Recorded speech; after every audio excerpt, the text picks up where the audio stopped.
The entire world is facing a debt-driven disaster, the scale of which has never been seen before in human history. The situation is now so severe that we're left with only two options: default on our debt or inflate it away. You can already hear people blaming the free markets and even money itself for our problems, and to me this is just tragic, because we don't have free markets anymore, and we certainly don't use real money. This is the real reason for our problems. Our money itself has been corrupted. It's not just an issue of economics. This affects your freedom. When this crisis hits, people will be screaming for the government to do something when it was the government that caused the problems in the first place. Many societies have faced this dilemma in the past, and we can learn what the outcomes might be simply by studying what they did and comparing it to what we're doing today. So while I was in Germany, I decided to stop by one of my favorite museums and take you on a kind of crash course of the history of real money, how it evolved, and the twin dangers that arise when money is corrupted. I'm here at the Bundesbank Money Museum in Germany, and this is one of the best museums I have ever seen. Right at the very beginning of the museum, you walk in and it starts with barter. You know, originally the first form of currency was livestock. The problem with livestock, though, like for instance this cow, if I traded this cow to you for something and somebody else wants to trade you something else that's of much lower value, you can't make change. A system that relies on barter is very inefficient because you not only suffer from the problems of divisibility, you also rely on the hope that you will find someone who has a good or service that you need, who wants something that you have at the same place and at the same time. In economics, this is called the coincidence of wants. Now add the fact that most goods have a shelf life before they perish, and you can see why barter systems held mankind back for so long. So what was it that solved the coincidence of wants and propelled us out of the Stone Age and into space? It was the invention of money. Money is not evil. It is a magnificent tool that allows us to trade our specialized skills and to store our economic energy. Without it, we'd be struggling to feed ourselves each day, and our average lifespan would still be 30. In episode 1, we learned that real money has to fulfill certain properties in order to function. But 2,600 years after its emergence, people still confuse money with currency, even the so-called experts. So they've got here some of the things about what money is. The first example here is money is whatever goes. So, in earlier cultures, commodities such as cattle, stones, or metals were used as money. Buyers took the value of the goods on trust when making their purchase. Today, too, money is a question of confidence. So, the currency, today isn't money, today we're using currency, but the only reason it has any purchasing power whatsoever is because yesterday your experience was that it purchased something. So you have faith that it's going to purchase something tomorrow. Otherwise, it has no value. Whatever form it takes, reliable money has two characteristics. It is genuine and it is stable. People can rely on its value. Well, you know, what fiat currency around the planet has maintained its value? They all fall in value. So right away you can see the difference. They're talking about currency here. And when they say it's genuine, I mean, what is genuine? A counterfeiter, somebody that's running their own printing press in their basement, is making genuine notes as far as he's concerned. I mean, they're genuine counterfeits. These things that just come off of a printing press, well, yeah, it's a genuine lie from a central bank or a government that you've got something that's going to store value for you, because it doesn't over long periods of time. It loses value. Gold, banknotes, and electronic money, meaning electronic currency, may be stored, divided up, or transported. As its material value has declined over time, its genuineness has had to be beyond question. Well, this one says that it's got to maintain its value, and right here they're contradicting the next one. The one thing here, gold, is the only thing that they're talking about that has not lost its value. In the past, rare goods were used as money. Today, central banks must ensure that the supply of money is restricted. Well, what are they doing all over the planet today? They're lifting all the restrictions on how much currency they're creating. They're flooding the planet with currency. The next display shows the usual museum pieces that are described as commodity money: cowrie shells, representative axes, cocoa beans, and the like. While these work better than barter, none of them were actually money because they all had a weakness: one or more properties of money that they couldn't fulfill. Therefore, they are commodity currencies, not money. Some of these were widely used right up until the beginning of the 20th century, and there's some stuff here that I haven't seen before. Here's something very interesting. This brick of tea, its value is in the intrinsic. It's in the commodity that you're using. It's the tea. But this one has a certain fungibility to it. Each unit would have the same value, and you can make change. You can snap these things apart into units of 6. It's portable. It's not that heavy. This fulfills quite a few of the functions of money. I would not imagine that it's that durable. It probably doesn't wear that well. And now we come to the emergence of real money. Here we have little pieces of metal, just little pieces that have been broken off of bars or something that was cast, other little blobs of metal that were traded as a currency. You know, they had purchasing power, they had an intrinsic value, but they still weren't fungible, which means interchangeable. Every one of them had a different value. You can see that some of them have a higher silver content, some of them have a higher gold content. These are called electrum. It's a mixture of gold and silver, naturally occurring. What you notice is that this is from the 7th century BC, and then between the 7th and the 6th century, we're talking about somewhere between 680 and 630 BC, the emergence of true money. Here we've got 4 coins. The large one is a 1/3 stater coin, and the other 3 are 1/6 stater coins. Each unit is interchangeable. It's now a unit of account. You can take so many of these in trade for so many of loaves of bread, and you don't have to break out your little scale and weigh them any longer.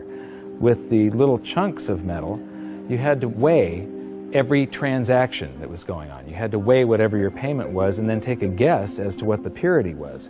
Here you have some standards that were set by mints and guaranteed by those mints. These are a unit of account. They're fungible. Every one of them is interchangeable. They're portable, they're durable in your pocket over long periods of time. They're divisible. You can make change. You can see there's a 1/3 stater and 1/6 staters. And they're a store of value over long periods of time. These still have purchasing power today, 2,600 years after they were made. Another thing that I find really interesting is between maybe 680 BC and 300 BC, cultures all around the world, they all gravitated toward gold and silver coinage as money. The entire world sort of decided all together that gold and silver were money. Why? Because the free markets keep on selecting gold and silver as money because of the properties that it has. So, now we get to the room of real money. This is a vault door, and this is where they've got all the great examples of the real gold and silver coins. So come on in and join me. So here we get to the first, this is gold and silver, what they're using to make money, and here we have some very early representations of gold and silver coins. And I love these displays. They start with coins in Lydia, so these coins go back to the very first minting of true coinage.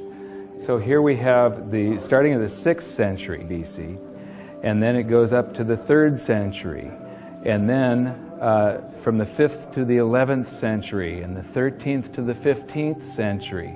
And these displays just go on with the history of real money, gold and silver. Here is 17th and 18th century.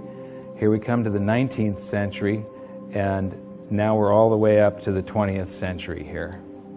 And here we come to our first example of government-issued fiat currency. This is from China. This is from 1375. And what's interesting is I have a chart that compares the value of the paper currency in China compared to silver. And there was a hyperinflation of this currency. It wasn't backed by anything. It wasn't backed by taxes. It wasn't backed by anything in the Treasury.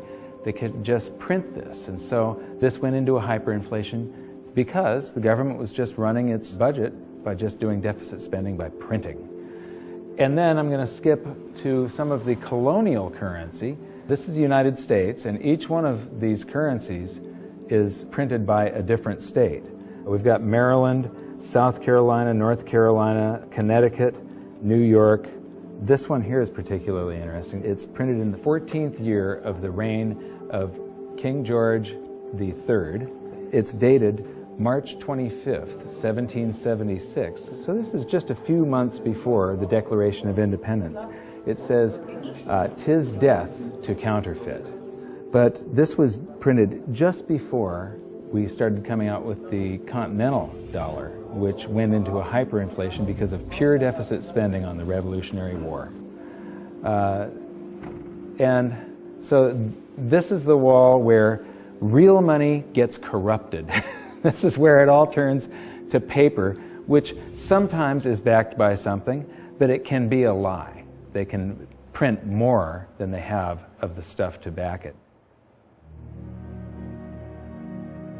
As we learned in episode 2, one of the first things a country does at the outbreak of war is to suspend redemption rights so that their currency is no longer redeemable in gold.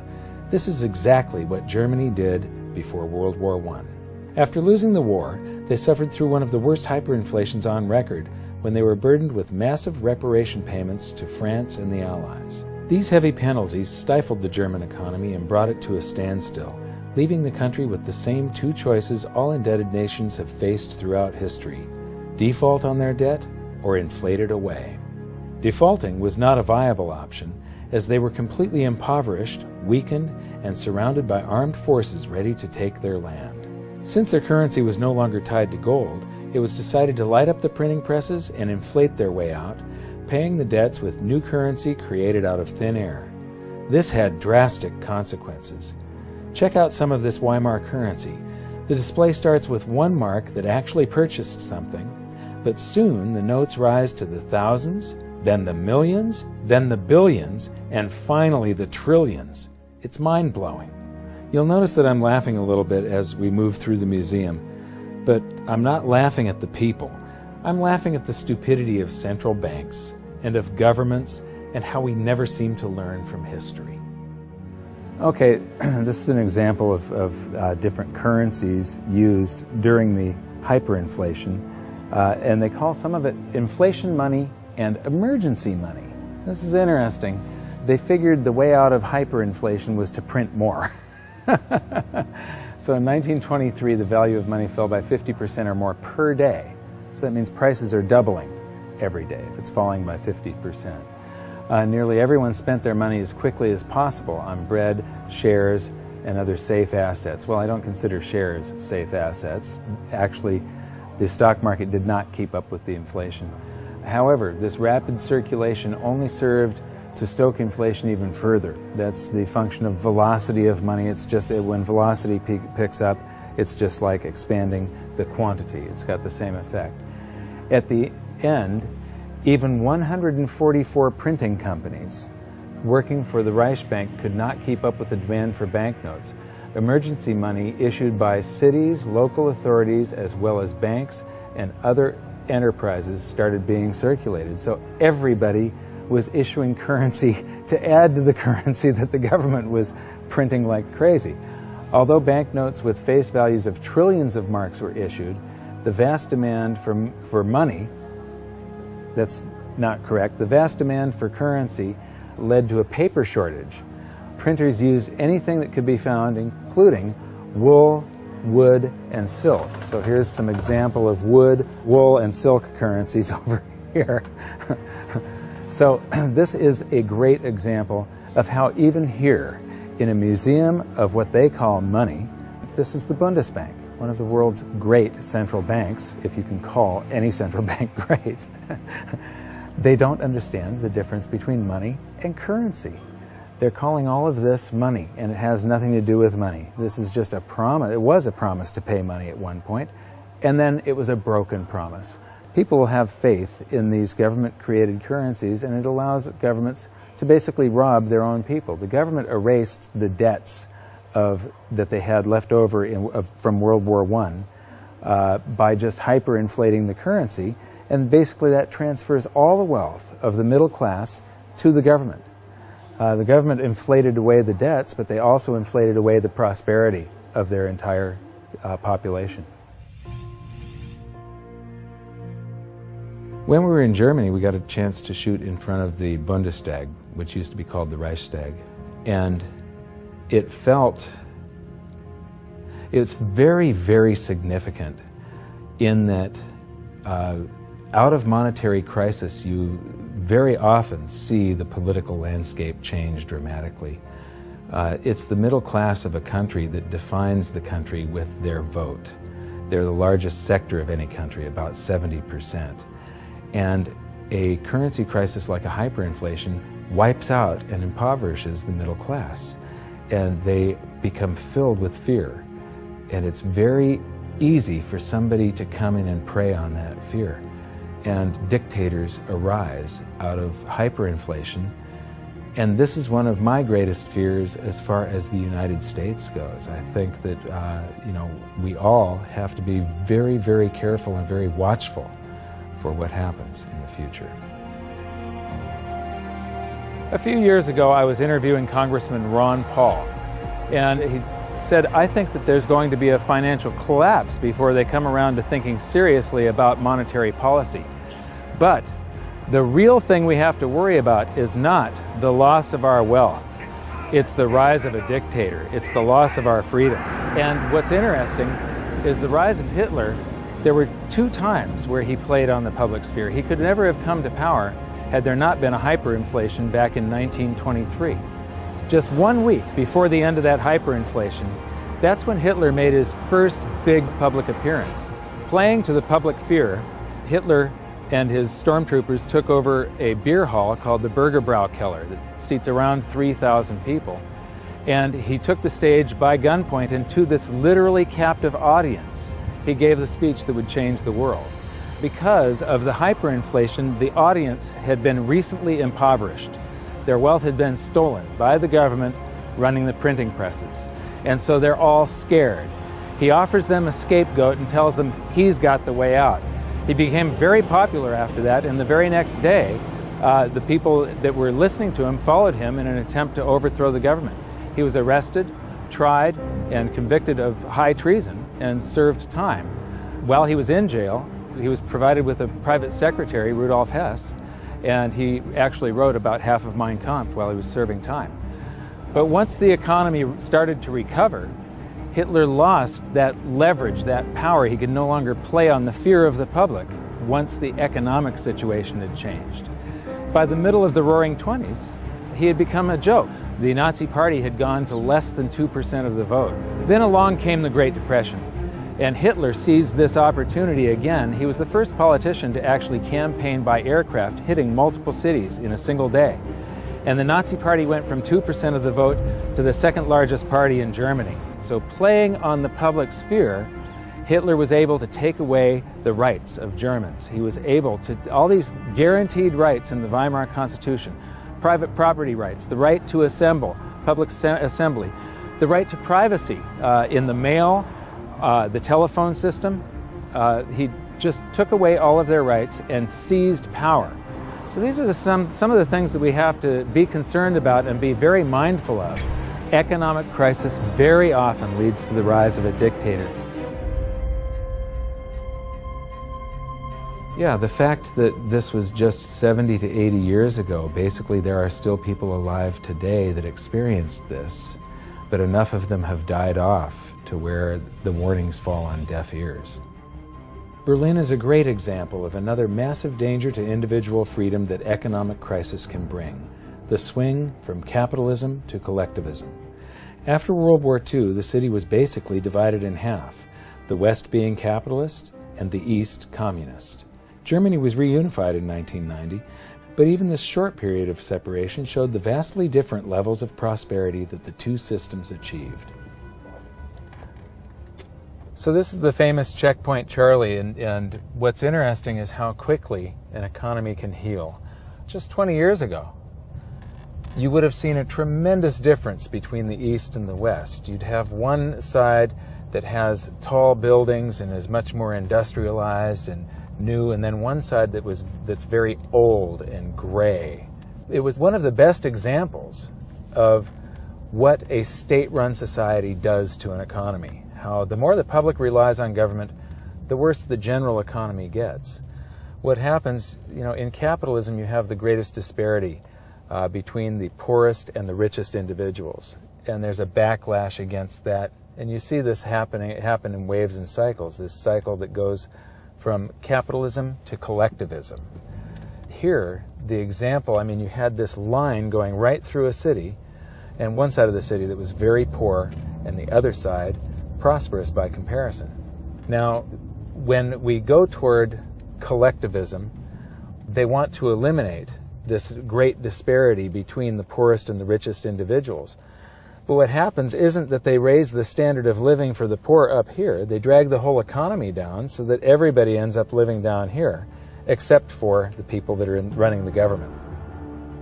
Collectivism is a danger because we've proven time and time again that it doesn't work. The evidence is in. If you look at history, it's clear that maximum prosperity can only be achieved through individual freedom, free markets, and sound money. You'd think that we'd learn from history, but I'm going to show you a few more displays from the museum that prove conclusively we haven't. And this is where we are today. This is a sheet of 50-euro notes, and these come out of the printing press, bam, bam, bam, bam, bam, just like those notes did. And the entire world today is sort of, every central bank across the planet is creating currency like crazy right now. I think we're going into a deflation, so they're trying to stave off deflation right now by printing their way out of it. So here we've got some examples of the technology that governments around the world are putting into their counterfeit currency so that the public can't counterfeit the currency that the governments are now counterfeiting. So you've got all these holograms and watermarks and different threads and different types of paper. And then here's this big old printing plate where they pop these things out a mile a minute. And right now they are hyperinflating the base money around the world, the paper money. We're going into a deflation, though, of the credit money, the voodoo hocus-pocus currency that the banks just type into the computer. That's starting to collapse, where this stuff is expanding. So we learned in episode 4 that modern currency creation is a complete scam, but a whole lot of people had trouble believing that it could be true. The European Central Bank has this awesome display that shows you exactly how it's done, and it's basically the same as our episode 4. So here's a quick recap thanks to the ECB. Basically, the central bank and the Treasury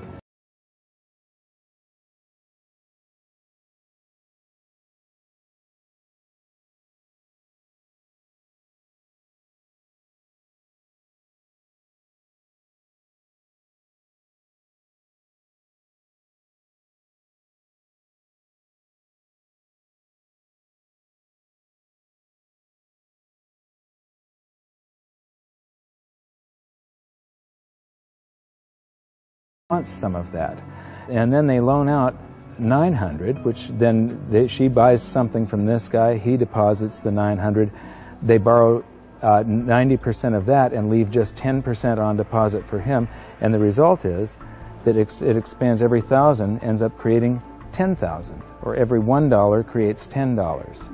And they've got the result here. It's all sort of a voodoo hocus-pocus scheme. One of the great things that I've noticed here is that throughout the museum they keep on proving the point that even though this is the Bundesbank Museum, they prove the point that fiat currencies that come off of a printing press eventually go to zero, that they're really worthless. This says the ideal goal of all monetary systems was to ensure that money is trustworthy and kept in short supply. Metal-based currencies restrict the money supply because metal deposits are naturally limited. However, during the Industrial Revolution in the 19th century, the rapidly growing economy needed a means of payment which could adapt flexibly to this growth. Baloney. You can have a fixed currency supply, and when you have economic growth, it means that the currency gains in purchasing power. In the 20th century, uncovered currencies, meaning unbacked currencies, have been the norm. In principle, the money stock could grow unchecked. This is why central banks must ensure that the money stock is in line with economic growth. Yeah, right. So here we've got my buddy Milton. Actually, Milton was sort of a semi-free market economist. He won the Nobel Prize, so he's considered the dean of the Chicago School of Monetary Thought, which are monetarists. They believe that we should have a Federal Reserve and it should expand and contract the currency supply to achieve stable prices. One of the problems with Keynesians and monetarists and so on is that they think you should expand it and contract it, but they never contract it. They just, you know, Keynesian, you're supposed to spend when the economy is bad, the government's supposed to spend and stimulate, and then withdraw currency from circulation to keep us from going into a bubble caused by the expansion of credit and the spending that they did during the bad portion of the economy. So they take this rubber band and they stretch it, and it's supposed to come back, but they never do that. They just keep on stretching it to infinity. And here we are, right now, where we are in the world is that rubber band is about to snap with every currency on the planet. And so I'm instability, I'm in deflation, inflation. Let me see, I'm going to cause a hyperinflation. Oh, it just went off the inflation scale. I guess I did cause a hyperinflation. Oops! And now the whole thing is collapsing. This game of inflation and deflation has never worked. Right now we're on the precipice of the whole system collapsing, and just like the game, our monetary system will reset. This is where the twin dangers we learned about may rear their ugly heads, so it's up to all of us to learn from history. I mentioned earlier that it was the invention of money that allowed humans to prosper and rise out of the Stone Age. But money is only part of the equation. What use is money if you don't have freedom? So what's going to happen? Will we default or inflate our way out of the mess we're in? Since 2005, I've been stating publicly, and I also wrote in my book, that I believe we're headed toward a series of events involving a short-term deflation followed by a big inflation or hyperinflation. If you really want to learn how this inflation might affect you and your family, join me at hiddensecretsofmoney.com for this episode's exclusive presentation. It's a special video that shows where I believe we are on this economic roller coaster of a ride and how I think it'll play out. So for now, what can you do? 1. Share this video on social media and subscribe to our YouTube channel. 2. Educate yourself by watching the rest of this series. And 3. Take action to protect yourself and your family. Learn what you can do at hiddensecretsofmoney.com. I'll see you there.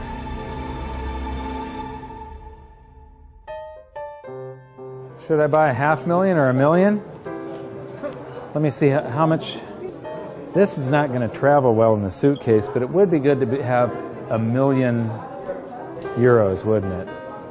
Tough decision. So, okay, I'm going to buy €250,000. So here's €50 for your €250,000. And 7,95. yeah. And I get change back. This is about €8 to buy €250,000. 7,95,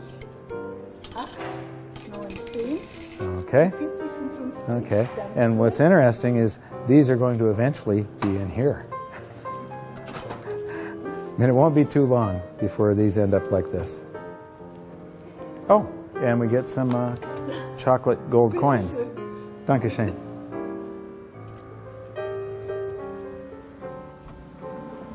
So that's our tour of one of the best monetary museums I've seen so far. But what amazes me is that they still just don't get it.